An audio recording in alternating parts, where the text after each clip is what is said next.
They're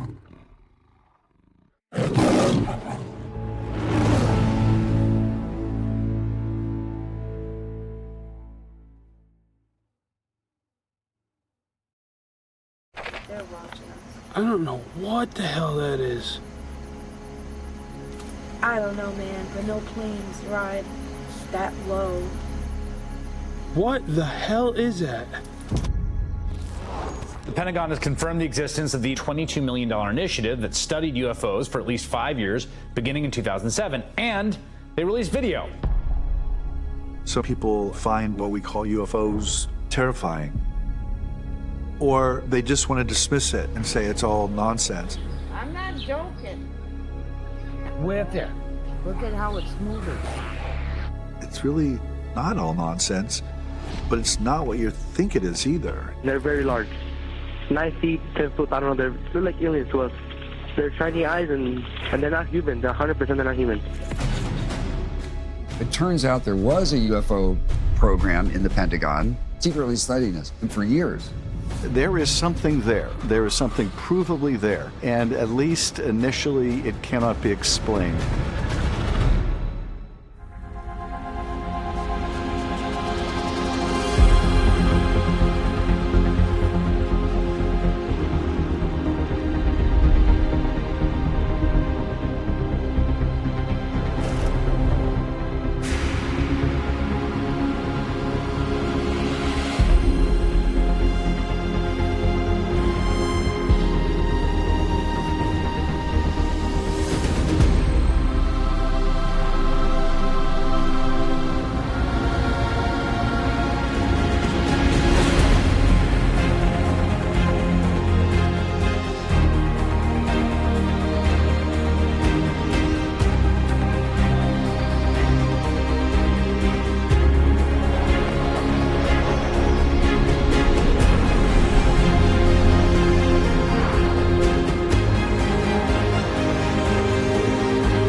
When it comes to the UAP problem, the rules have changed.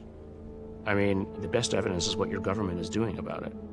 Now, just a short time ago, Senator Reid responded to CNN saying he's, quote, proud of this program and its groundbreaking studies. First off, introduce yourself and let me know what you do and how you're even related to all of this. I'm Gary Nolan. I'm a professor in the Department of Pathology at Stanford University School of Medicine. And the principal function of my lab is cancer research, but subcellular cancer research. So we look at cells in cancer tissues. When you're trying to understand the basics of something, really what you're doing is you're tearing something apart down to its most foundational constituents, and you're saying, how do they get put together? And we say, this therapy with this arrangement does well, and this arrangement, they die.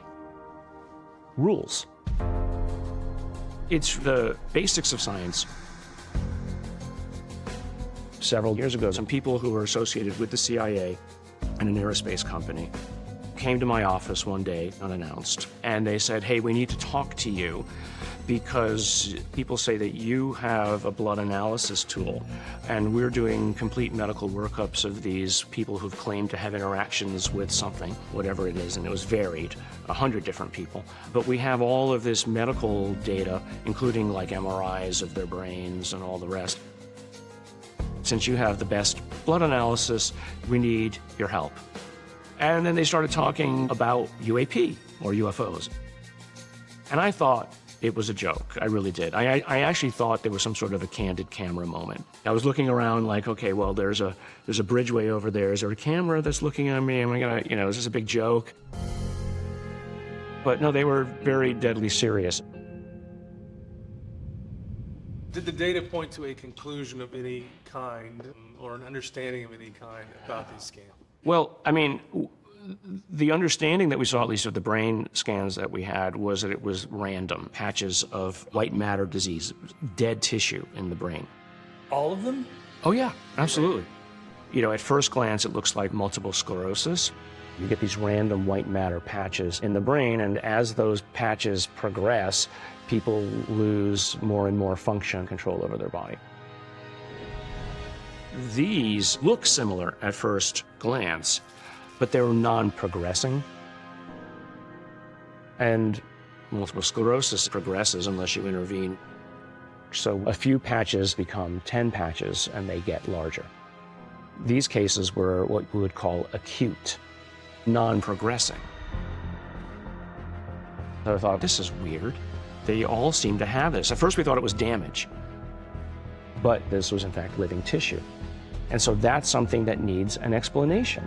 How did a person get all of these lesions in their brain and they don't have multiple sclerosis?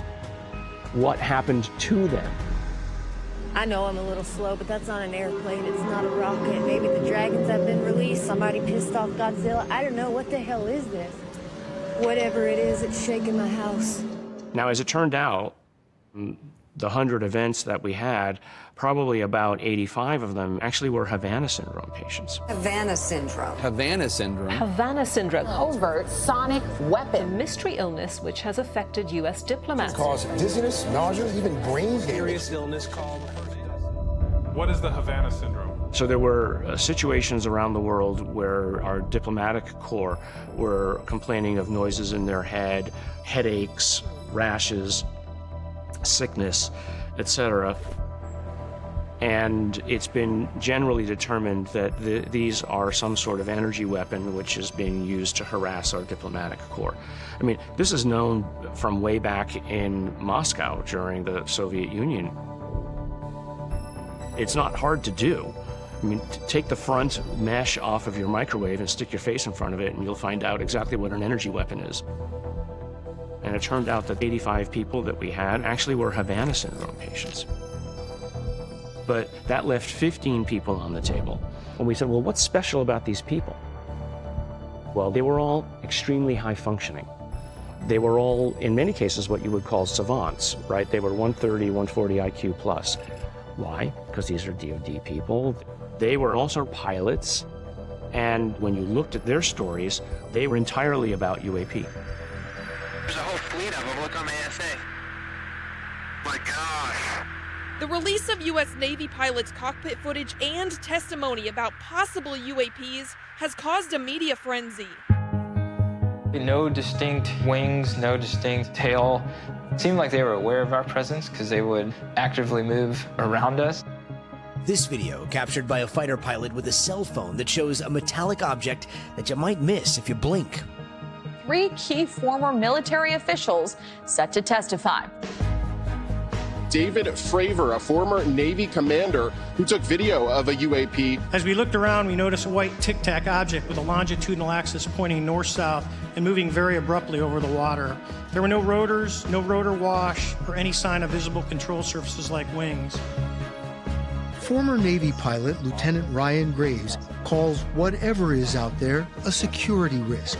So you're seeing it both with the radar and with the infrared, and that tells you that there is something out there. Pretty hard to spoof that.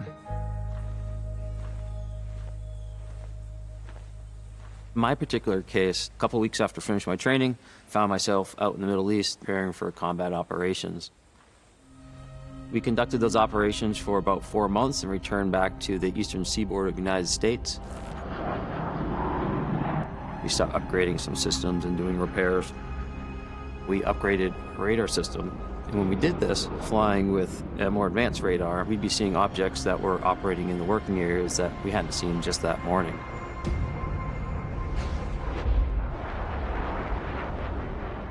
And that was really the status quo until we actually left on our workup cycle to join the USS Theodore Roosevelt off the coast of Jacksonville, Florida. And it was there that we filmed the gimbal video.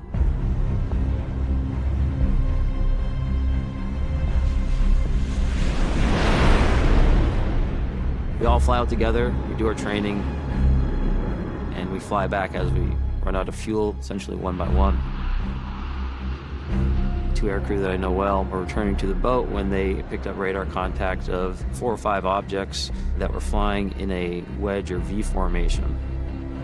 We can hear their excitement in their voice as they try to understand what they're looking at. Dude, this is wrong, bro. There's a whole fleet of them. Look on my ASA. My gosh. And then between that formation and the aircraft was what appeared to be a larger object, and that's the object we typically call the gimbal. That's not our LNS though, is it? It's not. It is an LNS, dude. They're all going against the wind. The wind's 120 knots from the west. Look at that thing, dude. Well, if there's look at that thing. It's rotating. When Ryan Graves was flying off the USS Theodore Roosevelt off the east coast of the U.S. during an exercise, my job was safety of flight, and I got this report on the Navy's secret network. It was an email, and it was addressed to all the subordinate commanders of this command called U.S. Fleet Forces Command, a 4-star command. And it was from the operations officer, a 2-star admiral who I knew very well. And the subject of the email was urgent safety of flight issue, all caps. The text was very short. It just said, if any of you have seen what these are, tell me ASAP. We're having numerous near midair collisions with these, and we're gonna have to shut down the exercise if we don't resolve this. And attached was the now very famous Go Fast video.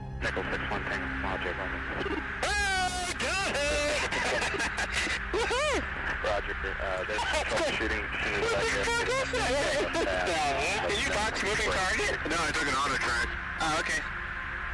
Oh my gosh, dude. Wow. Look at it fly. This was to every subordinate commander. So this is about 20 admirals and senior executives who received it. The thing is, the next day, that email was wiped from my computer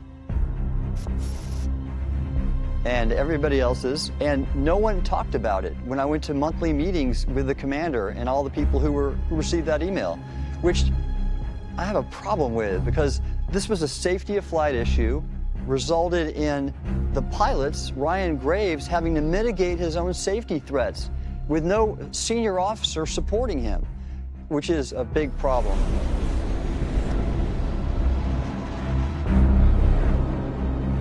We've seen these things being stationary and moving with the wind. We've also seen them drifting against the wind in a very similar manner as well. And it looked like just a dark cube inside of a clear sphere. We've seen them maintain complete stationary behavior over a GPS location for extended periods of time in hurricane-force winds. We don't understand how it's able to perform those even very basic maneuvers. We're seeing them in the morning, we're seeing them in the afternoon, we're seeing them in the evening. There's no break in all those behaviors. And so all that combined is confusing and doesn't correlate with the technology that I'm aware of as a fighter pilot.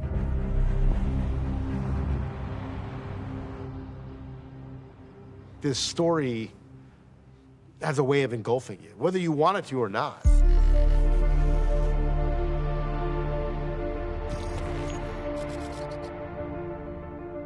I called it my abduction story because when I first started covering this topic, I felt like I was being lowered into a rabbit hole. Couldn't see the bottom, couldn't make out the creatures that were, gonna show up.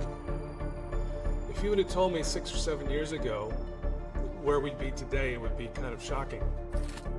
Well, I covered the Pentagon and national security for more than 2 decades. Covered the wars in Iraq and Afghanistan, traveled the world, and in that entire time, I don't think UFOs came up a single time. All those years, it was a subject that, was for movies and science fiction. Rosenberg. Oh, damn. The Arkelians are not gonna like this. This guy was one of the royal family. I knew it. This is an alien, and you guys are from some government agency trying to keep it under wraps. And then in 2017, things changed. A recent report by the New York Times unveiled the existence of a real-life X-Files department. The former head of that program, Luis Elizondo, told the Times the UF program collected video and audio recordings of reported UFO incidents, including footage from a Navy FA-18 Super Hornet showing an aircraft surrounded by some kind of glowing aura. As a journalist, I'd spent 17 years reporting on UFOs in a climate in which nobody official would acknowledge anything about them. Before 2017, of course, it was just ridicule. It was just non-engagement, just disinterest 100%. And that's why it was so shocking for me to learn this program existed, because I had been out in the world campaigning for the government to set up an agency to study these things. But actually, there was one. I got a tip that, hey, you know, the Pentagon has this UFO research effort, and it was created, you know, by then Senator Harry Reid of Nevada. Here's a senior senator who believes the truth is out there and, you know, is inserting money into the Pentagon budget very quietly, very secretively, to go do more research on this. I mean, that only happens in the movies. But this was a real story.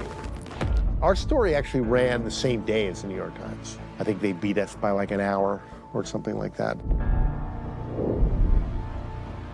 It all began when I went to this meeting, and I sat opposite a table, opposite Lou Elizondo, and talked to him for about 3 hours, all about the program. I was shown all these documents. I was shown, you know, performance reviews that he had. And then the big moment was when I was shown these 3 videos that have since become very well known.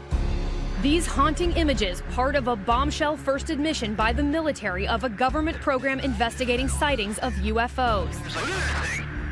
It wasn't until the New York Times article came out in 2017 and I saw the video that they released.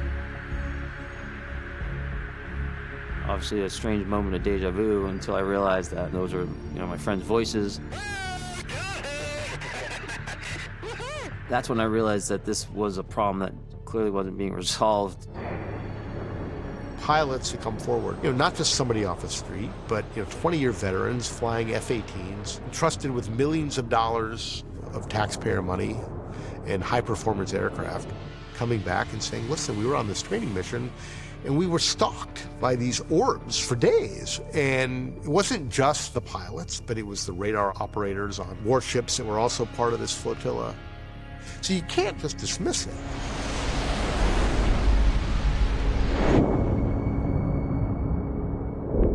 The videos were not shown to me by Lou in that meeting, but they were shown to me on a laptop by Chris Mellon.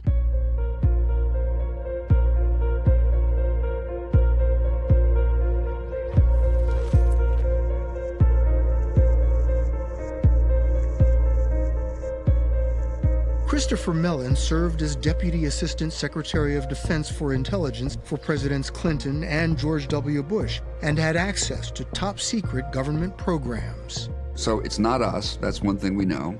In 2017, as a private citizen, he surreptitiously acquired the 3 Navy videos and leaked them to the New York Times. It's bizarre that someone like myself has to do something like that to get a national security issue like this on the agenda.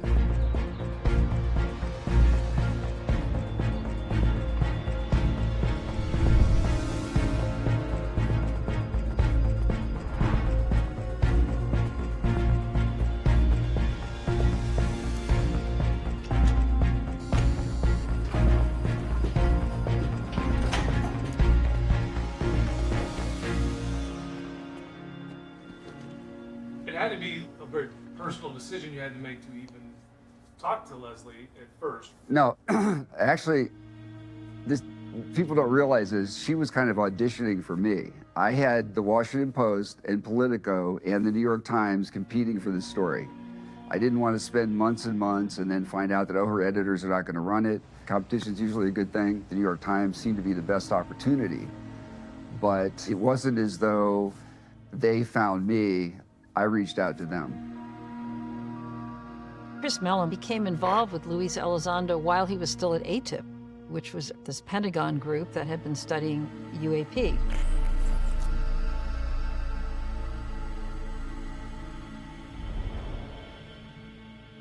I got invited to a Pentagon meeting because I was an unpaid consultant to the Office of Naval Intelligence. So I still had my security clearances and found out that we were having incursions over restricted military airspace on an ongoing, recurring basis for years. dozens and dozens and dozens of incidents that were not being reported. NORAD didn't even know this was happening. North American Aerospace Command didn't know this was happening, or so they say. I was blown away. How can this be? Why do we have an intelligence community if we're going to let people fly over our country with strange vehicles and we're not even going to report it? It was partly like Pearl Harbor, only absent the consequences, but they're seeing it on radar and they're not reporting it up the chain of command, which is what happened at Pearl Harbor. And it was kind of like 9/11 because all these different government agencies had pertinent information on this topic that they weren't sharing. And there was no one place it came together. I was ashamed, in a sense, as a member of the intelligence community, as someone who's part of that, to see the system paralyzed. The natural reaction was to go through the chain of command. I had two friends who, by chance, were direct reports to the SecDef General Mattis.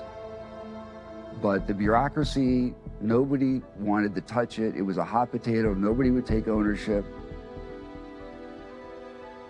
Christopher Mellon, he's not somebody who's gone off the deep end. He's somebody who worked, at the highest levels of the Pentagon. One thing that might drive Chris is that he was among the most senior intelligence officials in the country, and he suspects they were hiding things from him.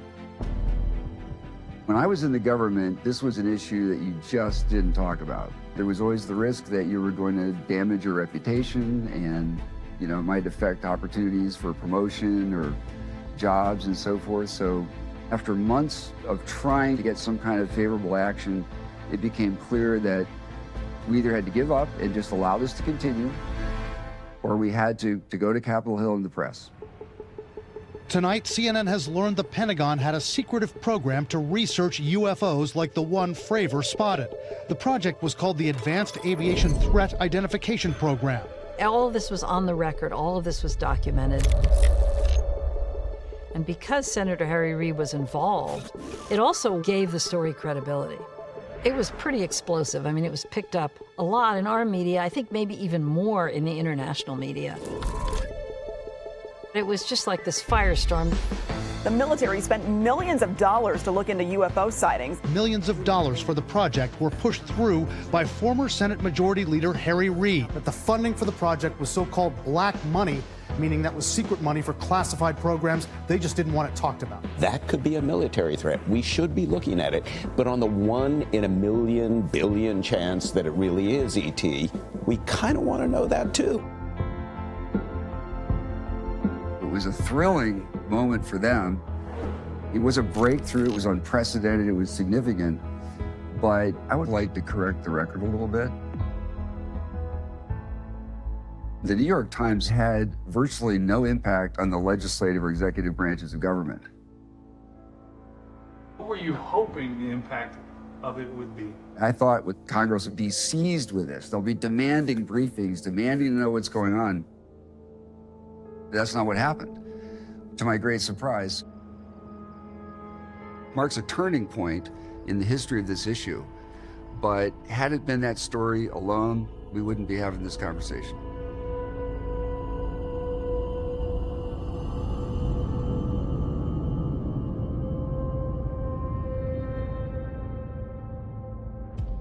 If you believe we have crashed craft, stated earlier, do we have the bodies of the pilots who piloted this craft? As I've stated publicly already, biologics came with some of these recoveries. Were they, I guess, human or non-human biologics? Non-human, and that was the assessment of people with direct knowledge on the program I talked to that are currently still on the program.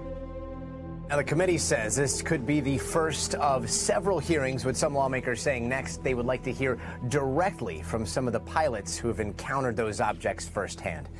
What changed? If it wasn't the New York Times, then what made the difference? Pilots.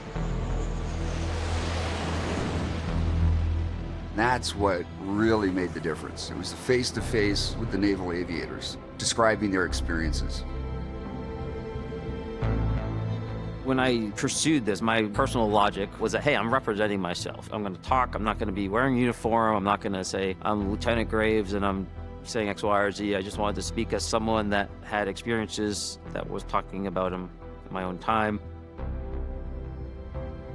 From my perspective, I knew that what I was doing was well outside the bounds of what would be considered acceptable behavior from my command instructor or anything like that, but I really didn't see any other way that this was going to resolve itself through the status quo. Ryan was initially, understandably, very reluctant to come and speak to members of the Congress, and it was a bit of soul-searching on his part.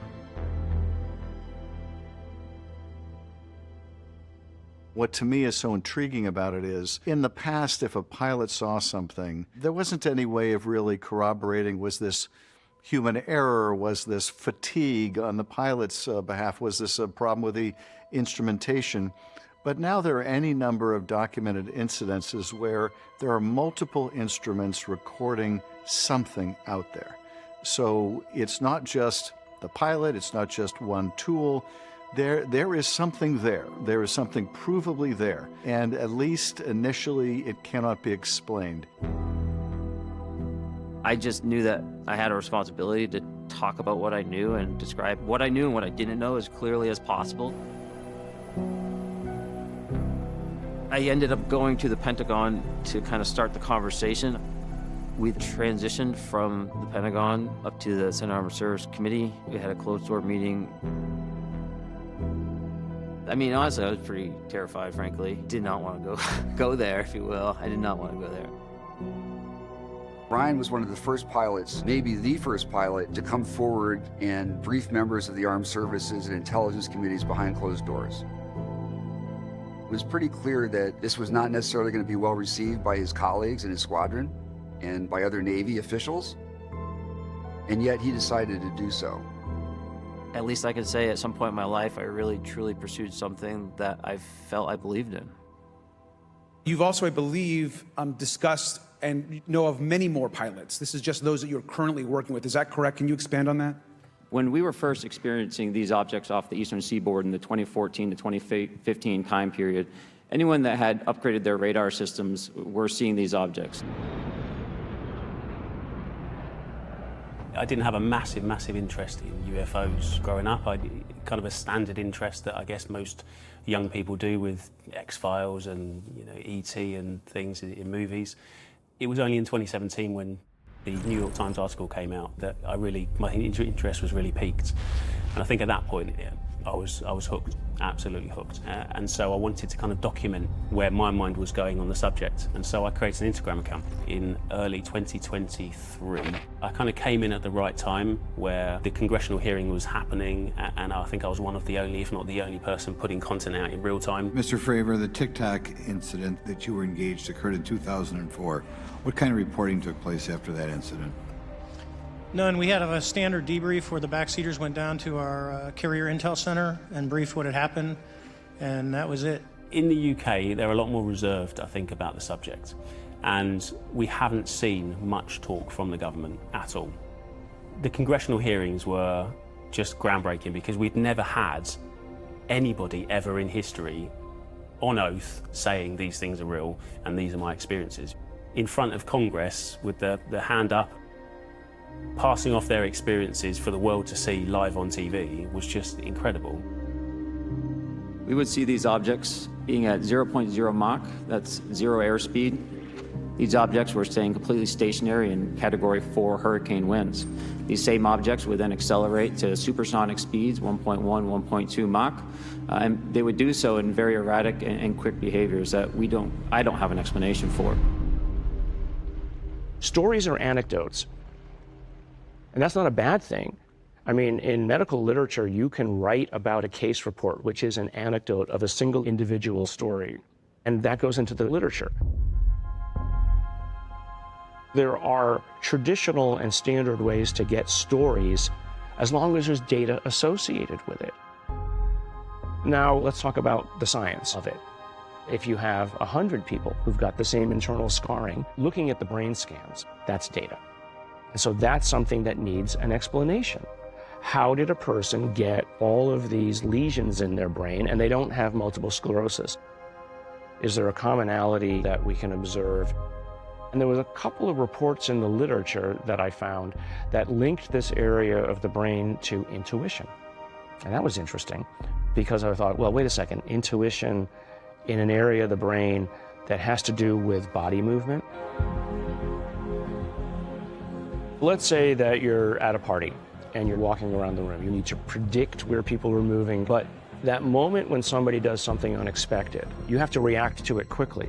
So those are life and death moments, as it turns out, because let's say you're in a forest and a wolf or a cheetah is jumping out. You need to be able to know to make the intuitively correct move.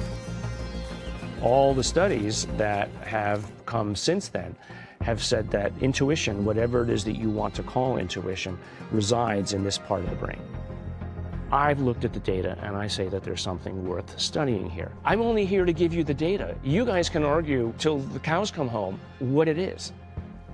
I'm just telling you what's there. I'm not coming to any conclusions. A lot of these pilots don't know what they're seeing. They don't know if they're from our government, above their pay grade.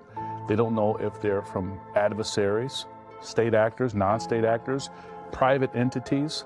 So we have to talk about these things and create an environment where other people are comfortable and feel safe enough to discuss this very serious issue.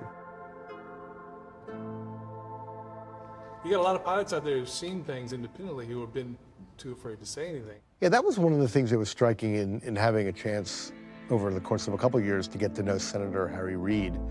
You know, learning from him, number one, why he was interested in this issue and why he, some would say, risked his political hide by creating a UFO program. I mean, all of his staffers at the time were like, don't do this. Even if it's secret, if it leaks out, you're gonna look like a kook. But he didn't really care. He talked to some of these fellow senators, Senator Ted Stevens of Alaska, Senator Daniel Inouye of Hawaii, both World War II veterans, who were like, almost immediately, oh yeah, we should totally look into this. Ted Stevens said he saw Foo Fighters off his wing as an Army Air Corps pilot over Europe. You know, people would come back and they'd be like, we saw those things again. No idea what they are, but they didn't attack us, so I guess we're okay. And didn't talk about it for 40 years. Democratic Senator from Ohio, John Glenn, who's 62, is very much a hero in a country that loves to love a national figure. John Glenn, he said, was another one who was like, we absolutely should be doing more research into this. But again, these were not guys who said this publicly because in that era, you just didn't do that. Now I think the stigma is changing. We've managed to get the attention of the government, both the legislative and executive branches, and we now have the real prospect within the next 24 months, say, of finding out possibly where the origin of some of these things are, or where some of them might be extraterrestrial. Just random lights in the sky moving. Like, I'm not the only one seeing it. Dude, there are other people here. What the is it? There's a massive sense of responsibility now, and I think when I first started posting videos, it was just whatever I found interesting. It just keeps on going on circles and circles and circles. And so now, as I go further along, every time I see new bits of footage or people send things to me, I put out less and less and less and less and less because I have that responsibility. So I'm really careful in what I put out. And now somebody will send me something and I'll ask them, well, where's this come from? Have you got the original? Do you know where the original came from? Who took the footage? There's other footage out there that's better, that's more compelling, but we don't know who took it. We can't follow back that chain of custody to somebody that's super credible on a platform that we can trust. Boom, all three. What is that? We are all out here in the middle of this parking lot. Is it possible for you to contrast the program that you initially wrote about with the program today? So ATIP was the Advanced Aerospace Threat Identification Program,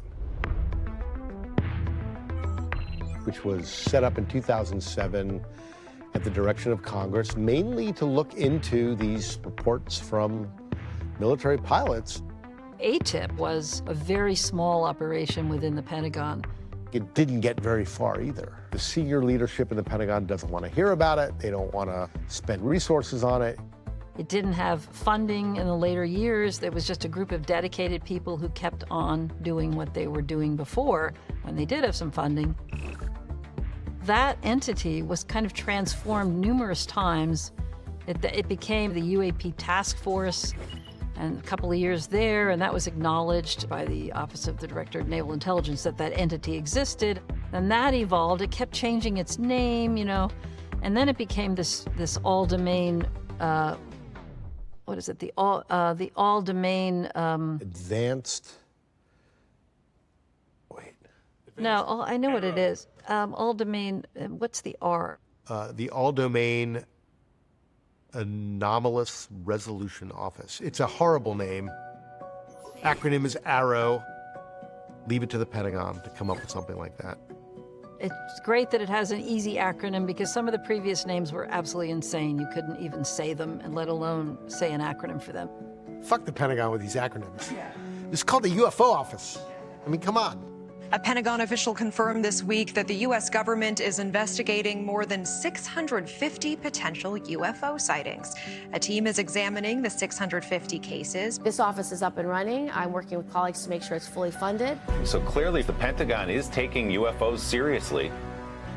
And really, they're supposed to be the focal point that is researching not just sightings made by military personnel that come in, but also trying to dig into the bureaucracy and figure out what else do we know, or what did we know and when did we know it.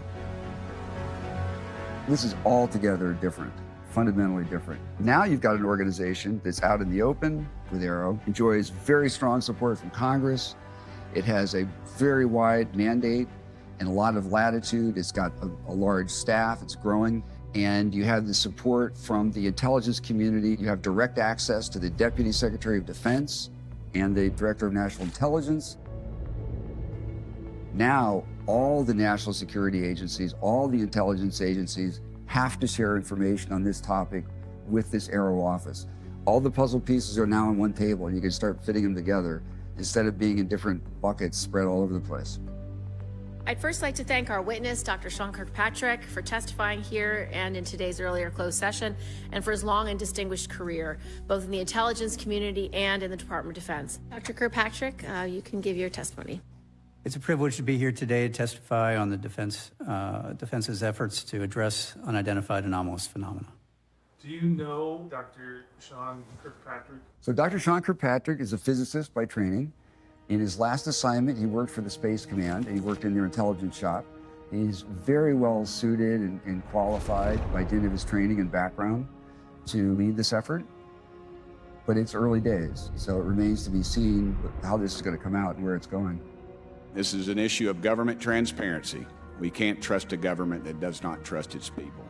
We're not bringing little green men or flying saucers into the hearing. Sorry to disappoint about half y'all. We're just going to get to the facts. We're going to uncover the cover-up, and I hope this is just the beginning of many more hearings and more people coming forward about this. This has become something you're vocal about, and I'm just wondering, how do your constituents feel about you being vocal on this front? I get a little ribbing, but I don't give a rip. Mind you, I go out to take my dogs out to go to the bathroom every night in the backyard, and I look at those stars, and literally the concept of light years, it comes into play. I always think, I look at some of those stars, and the light from those stars literally left that star before the time of Christ. So you think in God's vast universe that there could not be something else. And to think also, I mean, it's kind of arrogant on our part to think that we're the best that God can do. I mean, come on. Since 1947, the Pentagon's been lying to us about UFOs. They've covered this thing up from day one.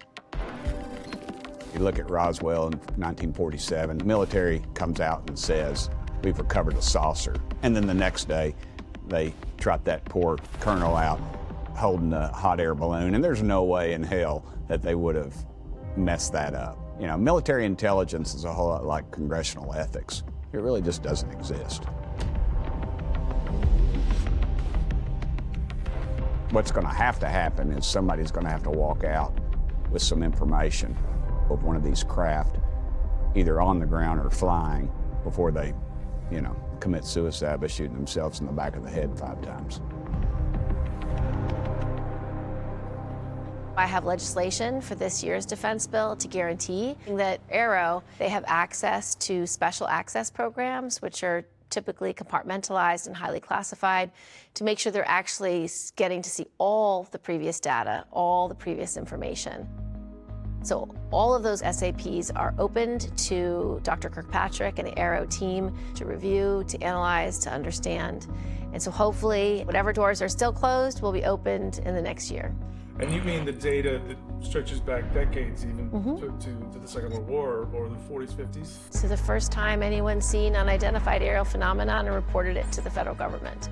So we want that data so that can be used as a holistic review of what is the history. All of that should be co-located and reviewed scientifically. And the military is not comfortable with bad data, bad facts, or things that they don't know the answer to. And so that's why Senator Rubio and I and others teamed up to begin to look at this much more intensely. If you look at what's happening now, it's about Navy pilots like Graves, what they're reporting from the cockpit. But these budget questions really focus on the Air Force. If you look at the Air Force budget, a significant share of it actually isn't theirs. It's the intelligence communities, and it's for all the secret programs. But it's sort of budgeted through the Air Force budget. The Air Force complains that, like, you look at the Air Force budget and you think, oh, we get the same as the Army and the Navy. We don't really, because there's this huge chunk that's the pass-through budget. It's actually not our stuff. It's the CIA drone program and, God knows what else.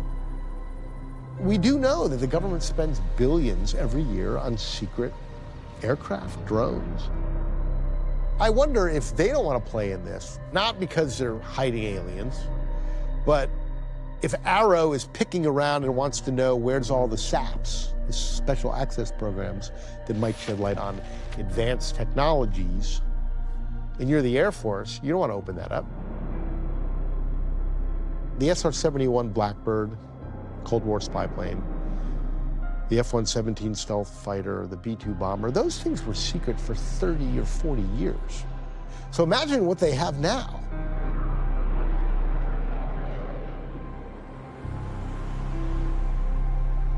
My goal is to make sure that the parts that are appropriate to be made public are made public. And that's why we need the public reporting every year. And that's why we created the office, because we wanted to have a thorough scientific review of everything that's classified, unclassified, and publicly available, so that we just have more information and that we have more clarity. The way the issue came to me was how those pilots were treated, that they weren't necessarily being believed or they were being disregarded in some way. It became a very important issue for me. Senator Kirsten Gillibrand of New York is leading an effort to change the way the military handles the problem of sexual assault in the armed forces. Gillibrand points to victims who complain that too often commanders ignore their allegations. Did you see a correlation, I guess? I know they're very distinct, two different issues. There's always a correlation. Military sexual assault has been covered up. Sexual harassment's been covered up. These cases often don't see the light of day. And on the UAP side, it's something the military didn't want to talk about publicly. They were addressing it from my perspective in a very paternalistic way that's not validating that something actually happened to them. I think it's duplicitous and inappropriate.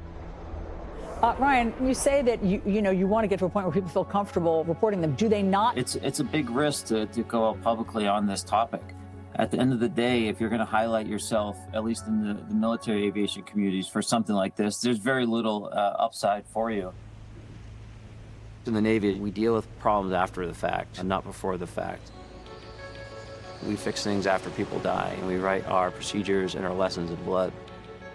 And, I think there's opportunity perhaps to avoid that in this scenario. I've heard many reports that service members who witnessed unidentified aerial phenomenon and recorded it on the instruments that they had available to them were often disregarded or disbelieved or retaliated against for coming forward with information about these sightings. Those individuals are whistleblowers and they should be heard. One of the biggest moves Congress has taken is to enact this law that includes a process for people within the military, within the spy agencies, to come forward to Congress, but also to the Pentagon AARO office with their testimony. In other words, if, they signed a non-disclosure agreement and were told never talk about this secret program, you sort of get a get-out-of-jail-free card. You can come forward. There's supposed to be a process for that to help Congress unearth some of these programs that might exist that have not seen the light of day. The UAP task force was refused access to a broad crash retrieval program. When you say crash retrieval, what do you mean? These are retrieving non-human origin technical vehicles, call it spacecraft if you will, non-human, exotic origin vehicles that have either landed or crashed. We have spacecraft from another species. We do, yeah. David Grush is undoubtedly the biggest whistleblower that we've ever had in history. I mean, he's the first official whistleblower that came forward with the legislation that came out in the NDAA. And he's saying that I've interviewed all of these people. It was my job to interview all of these people. I was sent out to do it. I had the clearances. These people were telling him that they had first-hand experience with craft and with biologics. So right now, there are whistleblower cases happening around this issue. So anybody out there who may have been involved in a program related to UAP, black programs related to this topic, particularly if they think it may not have been appropriated by Congress and authorized, they can now come forward and share that information in a secure environment without violating the law or their obligations. We now have a number of very senior government officials with very high security clearances that are coming forward and basically saying, we believe there are secret programs buried deep in the bureaucracy that are hiding either UFO crash materials or, some other sort of exotic technology that we don't think is human-made. And just the simple fact that that's happening, it's not just people from the fringe, it's not, people just claiming that they believe this or that. These are the people that are entrusted with the nation's secrets. Some of them are coming forward and saying, hey, there's more to learn here, and we want to help you find out. I think that's remarkable.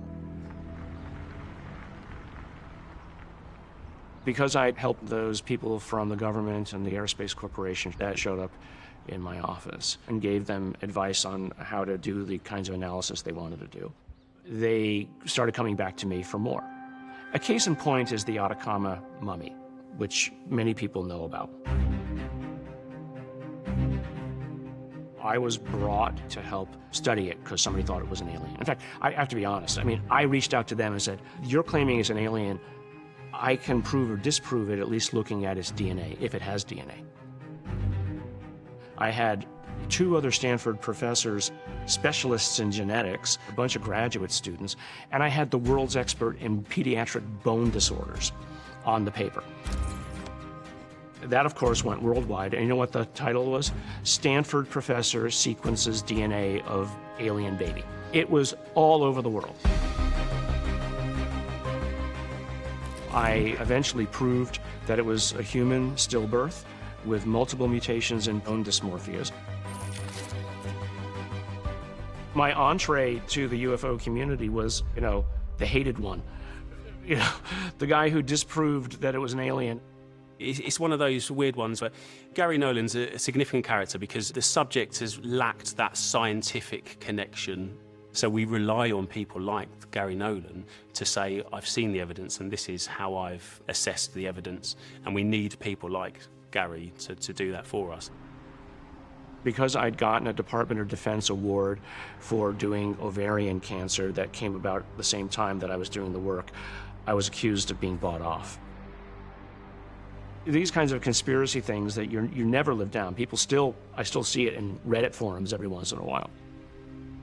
Science can be done on these things because there's a whole bunch of data on the table, but once you start looking amongst all the puzzle pieces, interesting stuff starts to show up.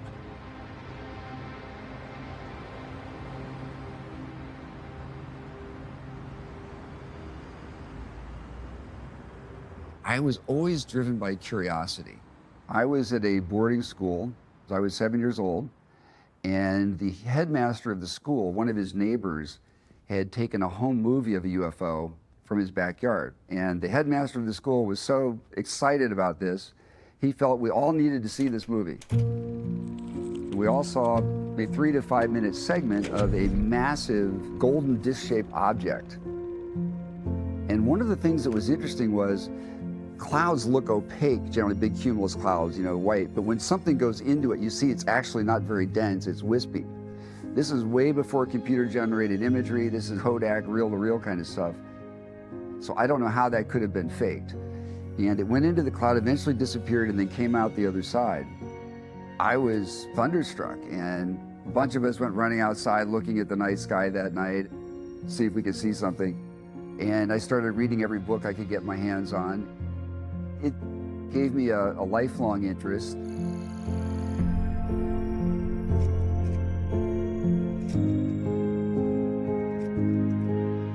For years, there was virtually no discussion in mainstream leading news outlets. And yet, meanwhile, local papers, there were thousands and thousands of reports from small communities all over the world where people in their community had had experiences and seen things, the local doctor or the mayor.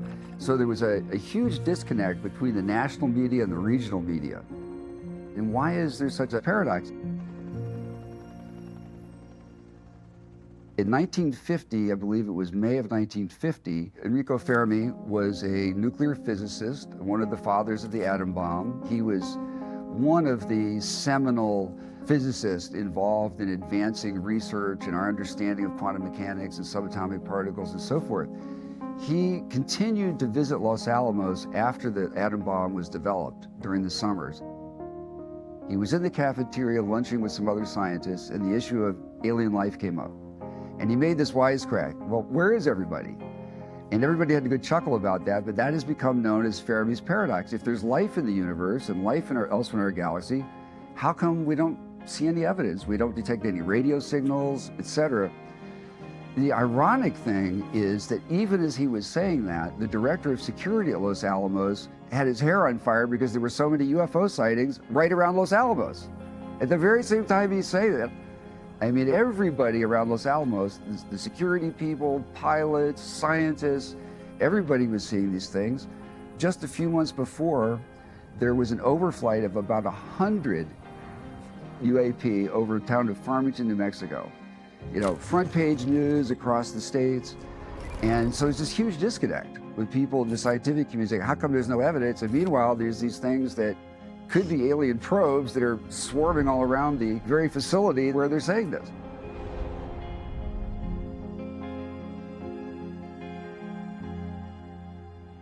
Oh my God, what is that? Quick, like, are you recording that right now? Yeah, I'm recording. What the f is that? The cabin was our place and our little country place, and we certainly didn't expect anything peculiar to happen there. But after that night, I became scared. I bought a shotgun, I bought a pistol. I was really strung out. I hurt. I had been assaulted, and that was obvious to me. I mean, I had a mark on the side of my head. I had been rectally injured. I was obviously the victim of an assault of some sort, but when? Who?